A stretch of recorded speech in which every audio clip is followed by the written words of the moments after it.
기도하겠습니다.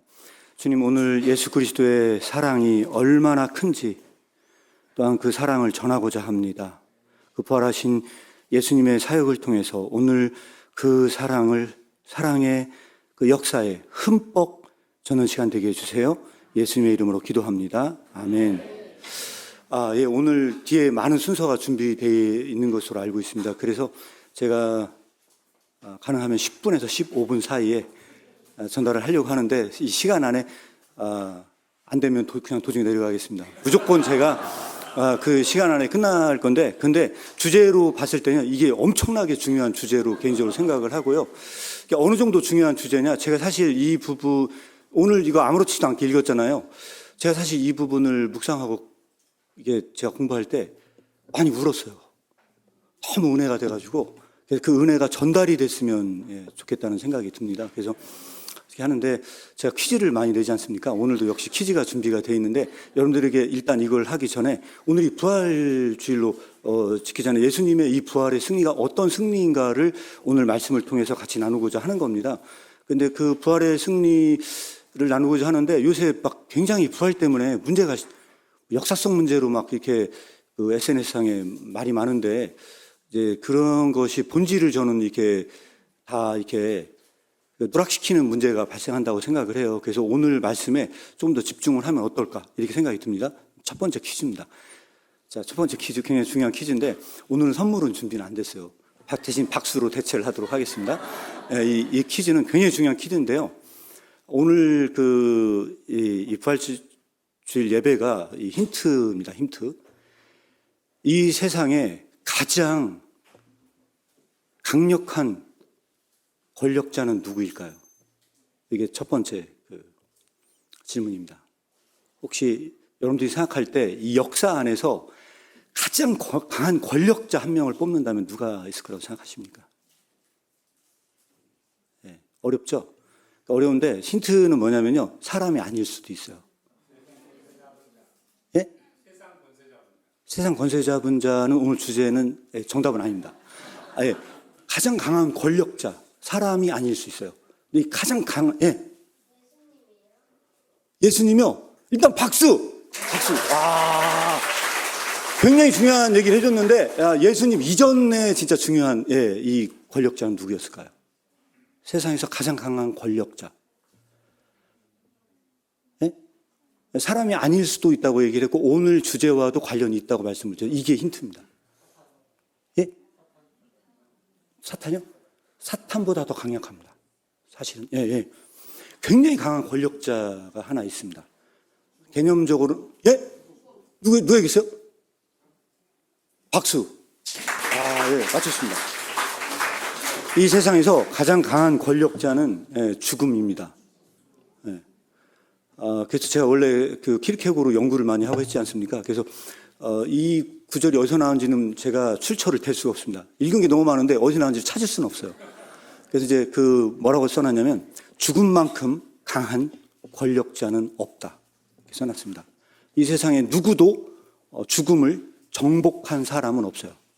그런 점에서 사실은 죽음만큼 강한 권력자는 없다는 점에서 가장 큰 권력자인데 그런데 이 세상에서 이 죽음의 권력을 정복하신 분이 딱 한 분이 계세요.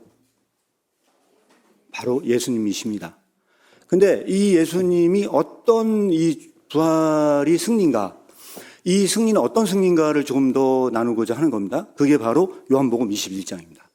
그래서 오늘 요한복음 우리가 나눈 이 21장이 어떤 점에서 예수님은 이 승리의 역사를 이끌어 가는가를 설명을 드리려면 요한복음 21장이 아니고 요한복음 20장 마지막 절을 딱 보면요.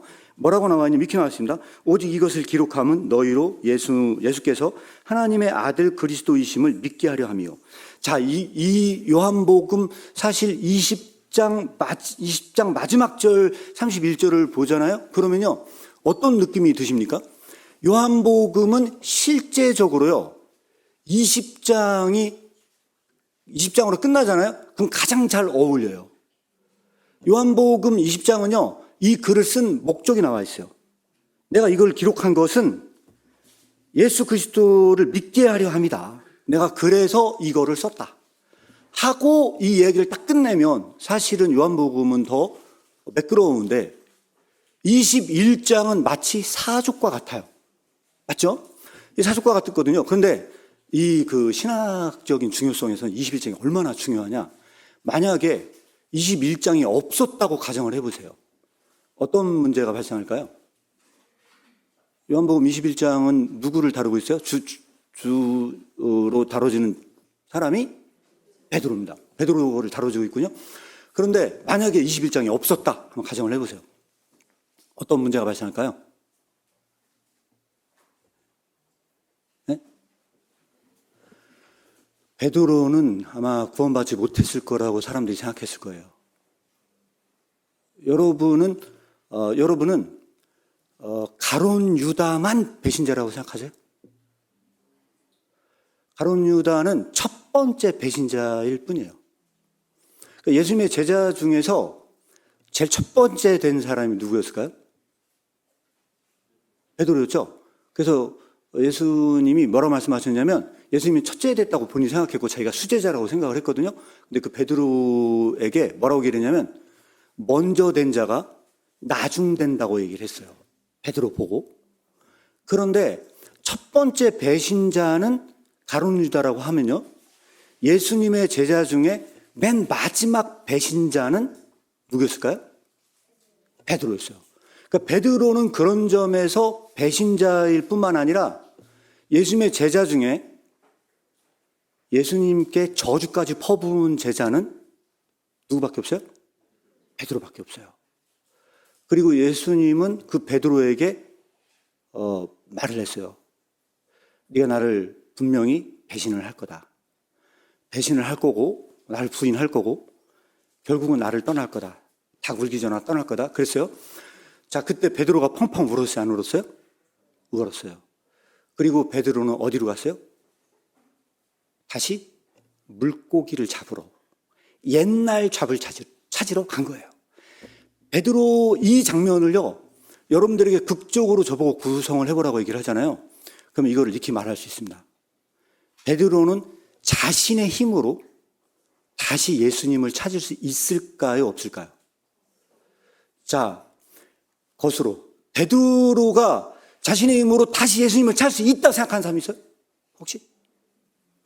베드로는 자기의 힘으로는 다시는 예수님을 찾을 수 있는 상황은 아니에요. 3번이나 배신을 했고 부인을 했고 결국은 배신을 한 사람이에요. 그런 그 베드로가 예수님을 다시는 찾을 수 없을 거예요. 이거를 신앙적으로 이야기를 하잖아요. 영원히 그의 구원은 단절되었어요. 예수 그리스도만이 우리가 유일한 구원의 길이라면 베드로의 삶에서는요, 영원히 구원의 방법이 단절된 절망적 상태였어요. 여기까지 간단하게 전체 배경을 설명을 드리고 다른 이야기를 여러분들에게 좀 나누도록 하겠습니다.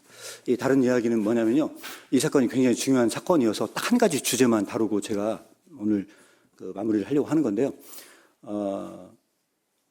여러분, 우리가 지금 있는 이 교회에서의 관계는 무슨 관계입니까? 신뢰 관계입니다. 맞죠?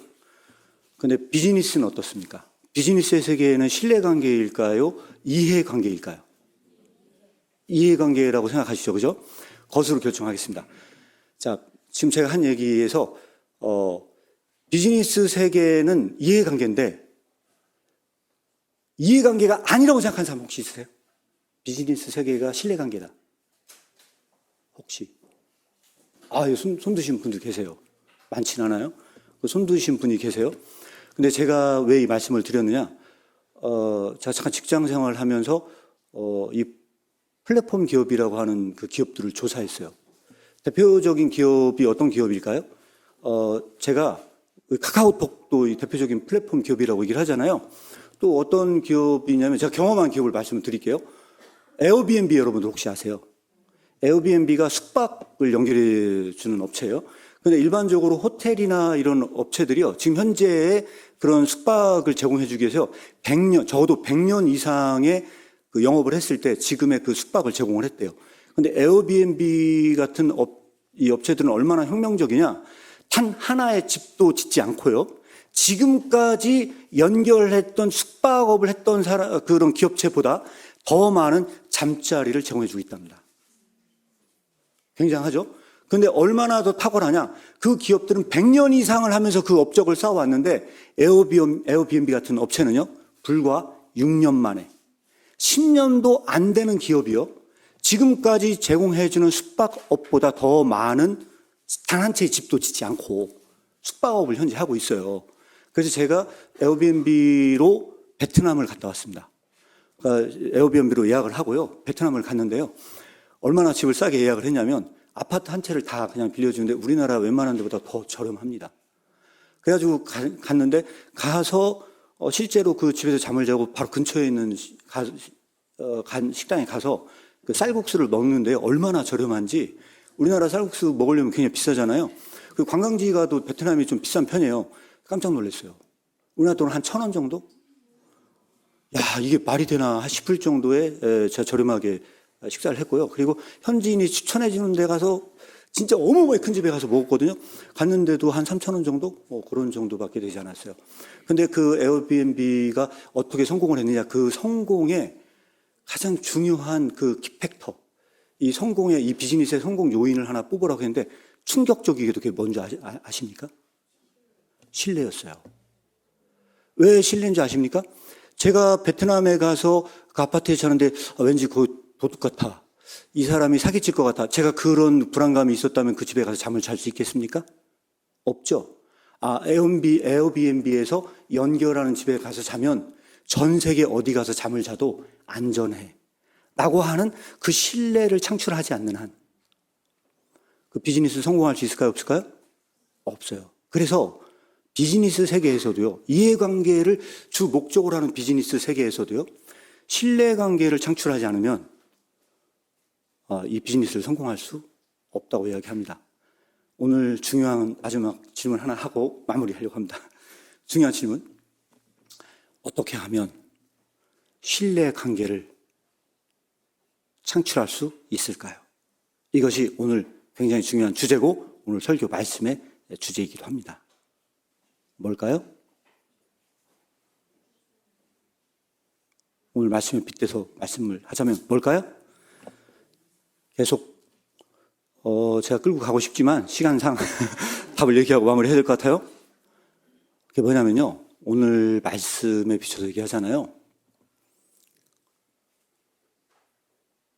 끝까지 사랑하고 끝까지 믿어주는 거예요.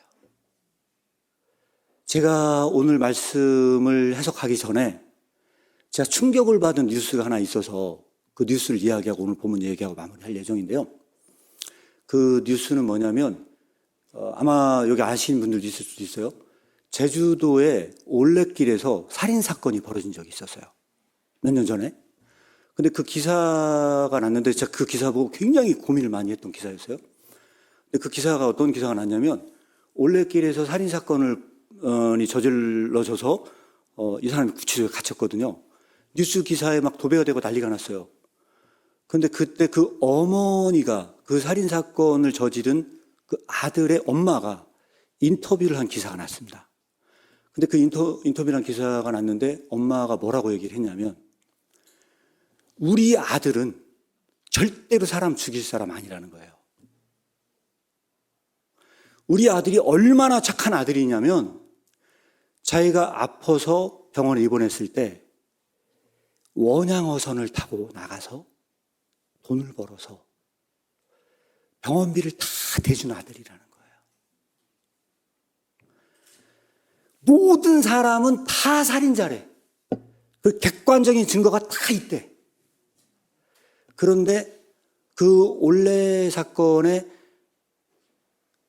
그 살인자로 지목된 사람의 엄마만 끝까지 아니래요. 우리 아들은 그럴 수 없대요. 그리고 끝까지 자기 아들은 그럴 수 없다고 믿어요. 끝까지. 저는 그거를 보고요, 그 이후에 어떻게 됐는지는 모르겠어요. 근데 제가 그거를 보면서 제 나름에 무슨 생각을 했느냐, 그걸 뒷걸 보진 않았지만 그 엄마가 정말로 그 믿음을 버리지 않았다면 정말로 그 아들이 사람을 죽였더라도 그 아들은 변화될 것 같아요. 정말로. 오늘 기사가 그 얘기입니다. 베드로는요, 예수님을 배신을 했어요. 그래서 죽기까지 만든 자들이 누구였냐면 배신자들이었거든요. 근데 제가 여러분들에게 한번 이런 얘기를 해볼게요. 비즈니스 세계에서 여러분들을 배신하고 어떤 사람이 비즈니스를 했는데 배신을 때리고 그 사업체를 엉망진창으로 만들었어요. 여러분들은 그 사람을 찾아갈 수 있을까요? 없을까요? 찾아갈 수 있어요? 없어요? 절대 찾아가지 않을 거예요. 근데 주님께서는 비즈니스 세계로 얘기하자면 자기의 사업을 다 망친 사람을요, 찾아가셨어요. 그리고 물어봐요. 너 정말 날 사랑하냐고. 다 다를 순 없지만, 그리고 내 양을 먹이라고 말씀하세요. 그 내 양을 먹이라고 얘기를 하는 것은 어떤 의미를 갖고 있느냐? 비즈니스 세계에서 이런 얘기예요. 내가 지금까지 일궈온 사업체도 다 가져. 내가 지금까지 다 노력해 왔던 거 너 다 줄게. 네가 해. 하는 얘기예요. 그렇게까지 과연 신뢰할 수 있는가? 그렇게까지 하면서 나는 그것을 만들 수 있는가? 저는 오늘 여기 앉아 계신 분들에게 이 질문이 남는다고 생각해요. 이게 바로 사랑의 승리입니다. 예수님은 사랑이세요. 사랑이신데 사랑은 죽음보다 강해요. 주님께서는 그 죽음에서도 살아남으셨어요. 이것이 무엇을 의미를 갖느냐? 그런 베드로에게만 주님께서는 찾아오시는 게 아니라 그 부활하신 주님은 지금 이 현장에서도 찾아와 계시고 한결같은 마음으로 여러분들이 변화되길 원하세요. 이 사랑 안에서 변화된 삶을 누리시기를 축복합니다. 예, 마치겠습니다. 감사합니다.